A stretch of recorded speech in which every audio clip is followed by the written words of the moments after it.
Hello, my name is Richard Owen Powell, and I'm going to be reading some poems from my new pamphlet, and So the Birds Began to Change, published by Infinity Books. I'm reading them from a little hut here on the West Wales coast, and it's somewhere where I like to hide and get away from it all and read some poems. This first one's called Crow Evolution. Every time the crow croaked, something changed. Something infinitesimal. Something so subtle that even God missed it. But it was there, and it was evolution all the same. And the birds intermingled and changed like tiny electrical explosions, controlled by the great electrician up above, pulling the levers, frowning, studying, throwing the birds earthwards to alter us all, cell by cell, until we too began to squawk, ruffling our feathers and twisting our claws at the nesting stone. This next poem is called Pause. Set for a sign. I've never seen the countryside so close to change. A word to whisper, a pause primed to burst, but burst from life to slumber. The trees are on the cusp between fruit and fall, full of intent, waiting to slip the last of their sleepy seed. I've never felt the trees so close to this implosion, with leaves still green and hanging deep, yet curling in to brace the call, branches ready, poised to give all. Later we sit and watch a weather front slink in, heavy with rain but no wind. Silently it sweeps on like an invading horde of storm crows, ripe with surprise, as the rush forces the moon to race and obscures the avid stars. The leaves remain though, the trees unbent, but it is the beginning. 2 days later, any vestige of summer is gone, and the wind holds sway over the dark valley. You are back in the city, silent. But the note you left obscures the loss and takes my breath away. What will you do now, did you say?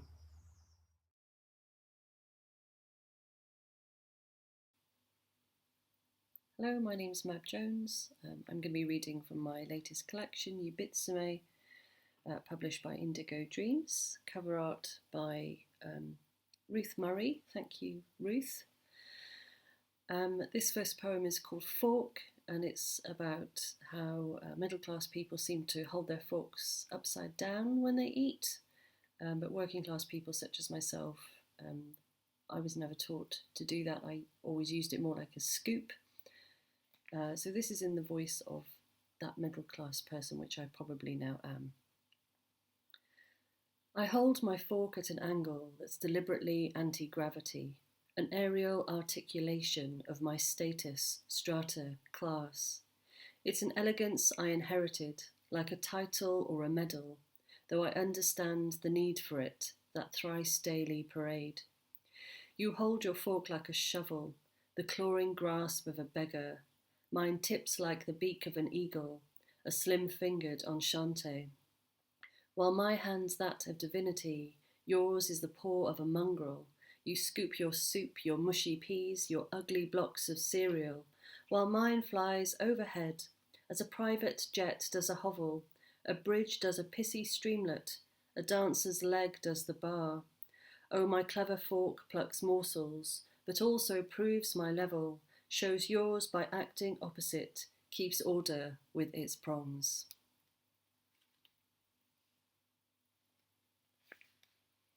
Six bells. It wasn't a blast, our tour guide said, like the ones you see in James Bond. A sudden explosive pow, and then the bodies thrown back from the force. No. It was more like an opening scene from the film Mission Impossible, where the fire neatly follows the fuse, a strolling slick of flame. The men would have seen it seconds before, a blazing, burning wall, which came as if from nowhere and shut their lungs like mouths. Now there is only silence and the blackbird's blossoming song as we walk alone together on top of the closed-up mine.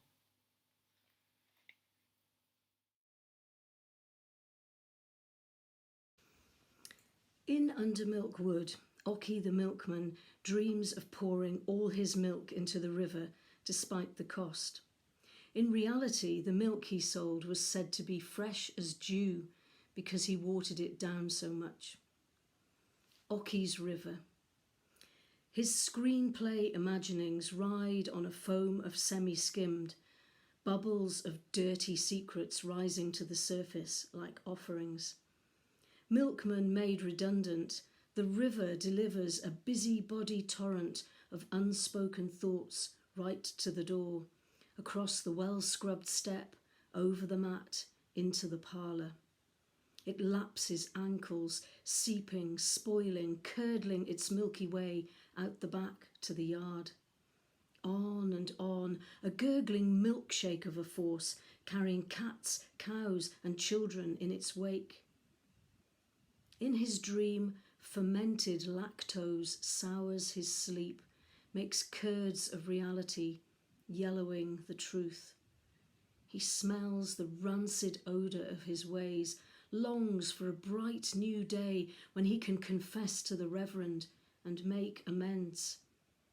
Bad deeds always have a price, and good folk deserve a bit of cream to stir their dreams, not watered-down excuses, regardless of expense. The next poem is called Into Darkest Wales. Plunged into the weirdness of darkest Wales, mean green horse-thieving Wales, mind, as Dullan sometimes slyly put it. Not the tranquil tributaries of an ordered shire, but the depths of the raging torrent of claustrophobic Cymru, struck by the strangeness of that otherworldly twist. Here was a place we only knew in dreams and fantasy, a place peeked at from time to time and savoured, dressed and flavoured with peculiarity. A mad mixing bowl of a crazy tossed salad and violent vegetation that leapt up at us, whilst the roads whipped through hedgerows and the red soil cut brutal against the dark, morbid trees, dangerous and aggressive in the sunset. A huge oak with summer plumage bore down on us, tyrannical and foreboding in the strange golden flare, but we flashed onwards into the shadow of the ridgeway, past the gathering crows, down the dirt tracks of eerie Neolithic Precambria, where the slow flow sucks at the glutinous greenery. And there, at the centre, where the stones and the mounds form a web, tracking us in with the sun's easy beam, waiting with questions to offer our expectant dream, a handful of broken flint and a grave without a stone. This first sonnet is called I'm a Woman. I'm a woman, measure me, take the tape of expectation and wrap it round my form. Like anything you own, I am a shape, designed to have a certain use, was born to be placed on view. My circumference may determine which shelf you put me on. Am I ornamental, new? Then it makes sense to have me on display. Older, I belong in back. A lip may proclaim me pitcher, bearer of wine, water, children. Pleasure brims in me. Drink, eat. I am a platter, content to carry what you need. Measure me and tell me where I should be placed, whether I may hold riches, food, or waste.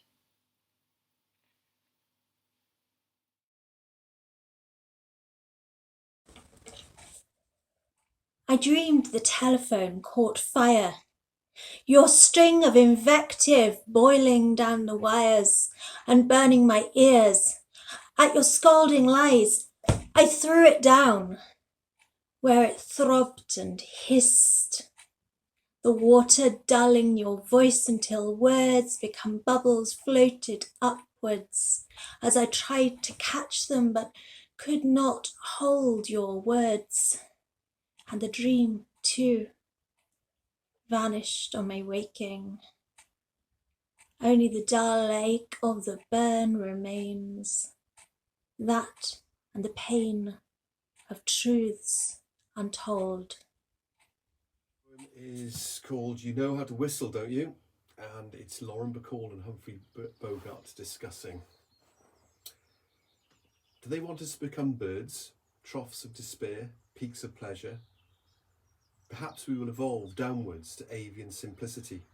You to be my airborne mate and a quick fidget in the bush, or maybe some ancient species using hollowed rocks for a nest. We could be fossilised creatures beyond their punishing schedule, a flying mass of DNA that smashes their bird fixation. Yes, we can play their game, of course, and fool them into believing, but in reality you'll be a giant feathered meteor that whistles towards their planet to destroy the cage forever. You know how to whistle, don't you? Waiting for a place on the page.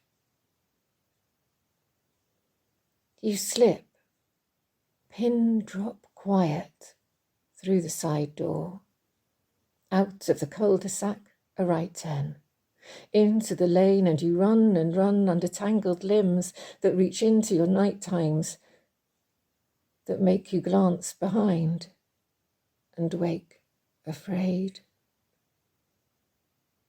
A glimpse of slatted rays at the end, and you're through the wardrobe. It's then you slow till the ticking of the grandfather clock stops. And you sit on your hands on the bank, heels of gumboot shoved into sand. You watch the mallards, and beneath the willow, mandarin ducks flash in the shadows. You've looked them up in your I Spy book. And you see families strolling, chattering, smiling, out of a page in a ladybird story. And you're in a house, with warm light glowing through windows. A child laughs as her mother sings. You open your mouth, but make no noise. And you wait for them to look your way and say, "Are you all right, dear?" Then, perhaps, you will speak. Butcher. She fell in love with a butcher, master of meats, strimmer of limbs, arms which dealt death daily as a routine. They carried her across the bloody threshold, into a bed patterned with hearts, frilled at the edge with white like taupe blanche. He was a seasoned lover, salt-tongued, sweet-chopped. Killer by day, at night he cleaved her body to sweetness, covered her ribs with kisses stronger than pepper. Hooked on him, her yeses were a given, assumed, even when the edges of his temper frayed, his hands serving hell, not the heaven she had known. But she stayed, was never freed, cut her teeth on his love, and learned to bleed.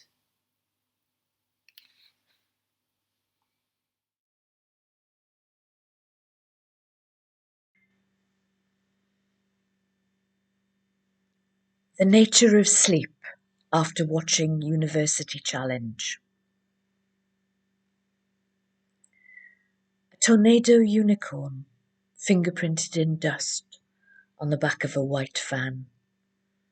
Coin-weighted corners of cloths swirl, land. Dainty as squid, the backs of your hands are maps of Asia and Africa.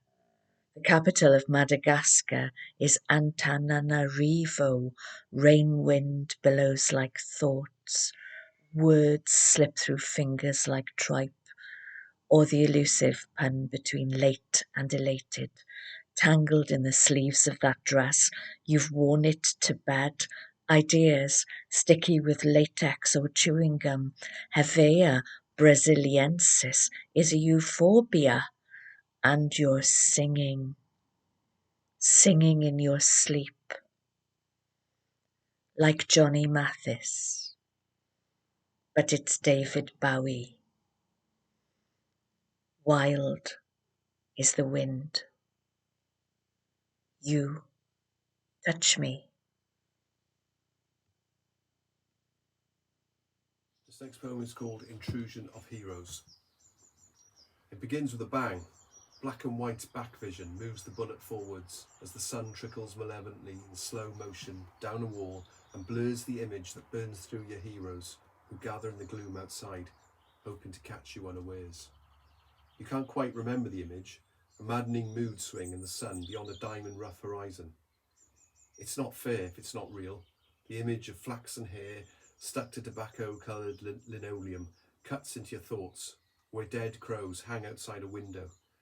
You stare again at the photograph, but the fly of the great sleep slips into the recess of the cranium, and all about you melts across a blinding collapse of spatial equilibrium.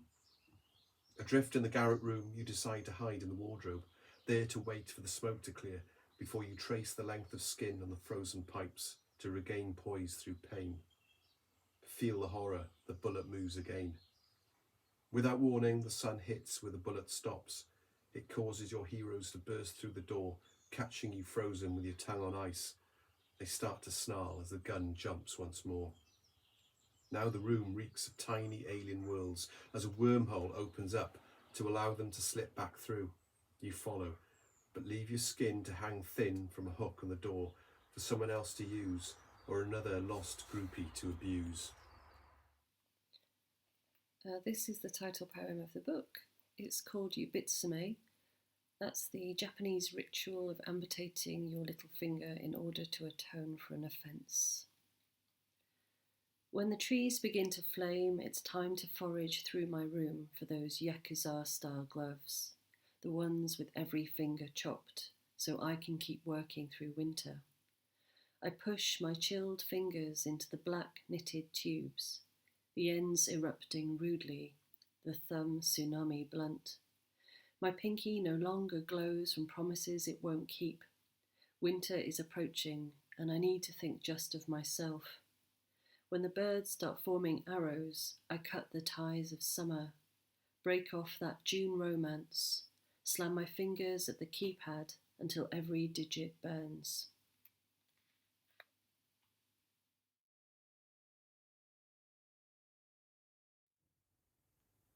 Garden Daydream, early May. One white rose blooms. Blouses hanging from the line compete with printed ferns, blue leaves, jacarandas. A bee nestles in Lenore-scented cotton, biding its time for the shirt's roses to unfurl.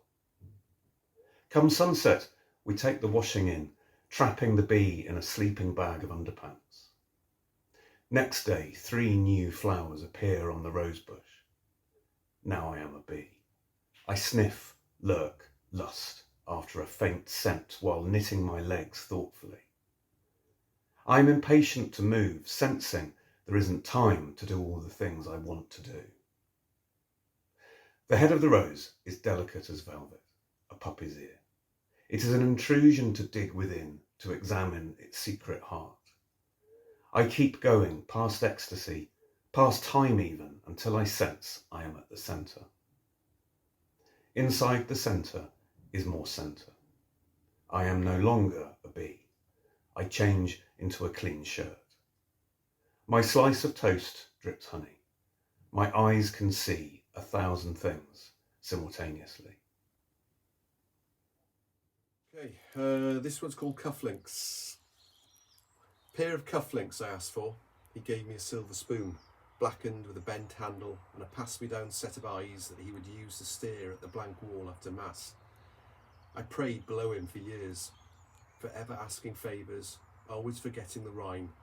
He would blame me and hang there, smiling through the pain barrier, offering me gifts I had no need for and blood I could hardly hold between the skin.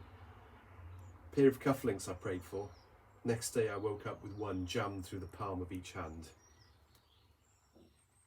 And the final poem I'm going to read is Parisian Afternoon. Waiting for a friend in a dusty hotel bar on a rainy day in Paris. Why is that man looking down at me? He smoothly takes off his apron before he walks around the bar, turns on the TV and then leaves. It shows some fading horses race around a drizzly, dizzy backtrack with no Parisian sound to talk of. He, trailing a stale smell of fags and grease, passes by the leaden window and flicks another damp cigarette.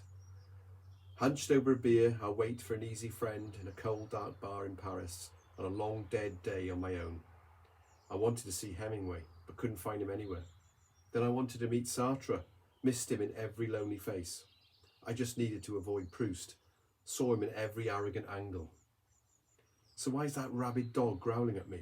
Smelly little white fluffy narc with nicotine stains under its mouth. So I'm locked with a bouillabaisse. I wait for a dead friend at a forgotten hotel bar on an insipid afternoon in Paris. And I love it here, and I will always love her now. Then the friend in need rolls across just as the beer starts to go up, causing the soup to get colder. So I make eyes at the dog, God forbid, and she laughs all the way to the back door on a flat, slow, rainy grey day in a sly old corner of Paris. My final poem is called IKEA Communion. I have a pen and I can go anywhere, and even if I forget my pen, here there are always pencils. And even though I am just one person, I have a family card, which gives me free tea. And so I sit amongst the families eating meatballs, blobs of happy-coloured sauce dribbling down toddlers' chins. Together we sit, it is communal in a way, and after we wander, me alone in joggers, hoodie, meandering the fake homes, touching the corners of cushions, amongst the mums in their blouses and dresses, the dads in tees and jeans, and all the children, from little yowling babies to moping teens. Here we are together, passing the Billy bookcase, the scarlet lamp which shines on them and I alike. And after we eat our hot dogs, the cheap buns squishing in our fingers, the mustard warming our mouths, I've paid my 50p same as you, my few-hour family, and in this day, this IKEA age, it is a communion of sorts.